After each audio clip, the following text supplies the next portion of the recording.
36 जिल्हे, 36 बातम्या. News G9 Maharashtra.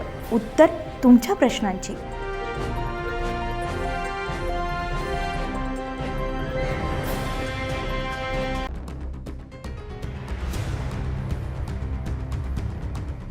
केंद्र सरकारने घरगुती LPG सिलेंडरच्या दरामध्ये अचानक 60 रुपयांची वाढ केल्यामुळे सर्वसामान्यांचं बजेट कोलमडलंय. या दरवाढीचा निषेध करण्यासाठी आज अमरावती शहर आणि जिल्हा काँग्रेस कमिटीच्या वतीने जिल्हाधिकारी कार्यालयासमोर तीव्र निदर्शने करण्यात आली आहे. यावेळी संतप्त कार्यकर्त्यांनी चूल पेटवून आणि पोळ्या भाजून केंद्र सरकारचा निषेध केलाय.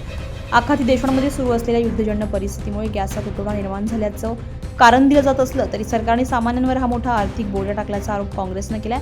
मोदी सरकार हाय सिलेंडरची दरवाढ रद्द करा अशा घोषणांनी जिल्हाधिकारी कार्यालय परिसर दणाणून गेलेला होता. रिकामे सिलेंडर रस्त्यावर ठेवून कार्यकर्त्यांनी सरकार विरोधामध्ये जोरदार घोषणाबाजी केली आहे. घरगुती गॅस सिलेंडरची केलेली 60 रुपयांची दरवाढ तात्काळ मागे घ्यावी. वाढत्या महागाईवर नियंत्रण मिळवण्यासाठी सरकारने ठोस पावले उचलावीत. सरकारने सामान्यांच्या खिशावर दरोडा टाकणे थांबवावे, अन्यथा येणाऱ्या काळामध्ये अधिक तीव्र आंदोलन छेडलं जाईल असा इशारा काँग्रेस पदाधिकाऱ्यांनी यावेळी दिला. या आंदोलनानंतर जिल्हाधिकाऱ्यांमार्फत केंद्र सरकारला मागण्यांचे निवेदन सादर करण्यात आले.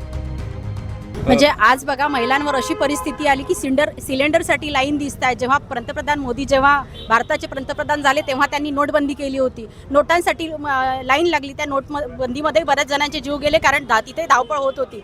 कोविडमध्ये ऑक्सिजन मिळत नव्हता, ऑक्सिजनसाठी लाईन होती. बँकेमध्ये तुम्हाला माहीतच आहे सगळ्यांना KYC करायसाठी सुद्धा लाईन आहे. आज महिलांची दैनंदिन अवस्था अशी करून टाकली आहे मोदी सरकारने.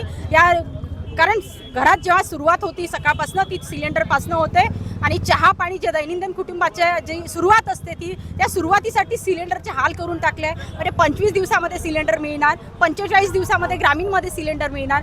जे लोक एका रूममध्ये भाड्याने राहतात किंवा एका रूममध्ये राहतात तर ते चूल कुठे पेटवणार आहे. म्हणजे आता चुलीचं तर हे नष्टच झालं आहे. पण सिलेंडर जर मिळाले नाही तर दैनंदिन अवस्था शहरामध्ये काय होईल महिलांची. म्हणजे आज बघतोय आपण सिलेंडरसाठी तुम्हाला पोलीस प्रोटेक्शन घ्यावं लागत आहे, तिथे सुद्धा लाईन लागलेली आहे. म्हणजे अशी अवस्था शहरामध्ये भारतामध्ये निर्माण या मोदींनी करून ठेवलेली आहे. याची व्यवस्था त्यांनी आधी लावायला पाहिजे होते. म्हणजे याचा सर्वात जास्त पडी महिला पडत आहे. कारण महिलांना त्यांचं कुटुंब चालवावं लागते, घर चालवावं लागते. तर ते कशी बेकार परिस्थिती पुढे होणार त्यांची. या सगळ्या गोष्टीला महिलांना समोर जावं लागते आहे. न्यूज G9 महाराष्ट्रासाठी नंदकिशोर मते, तिवसा.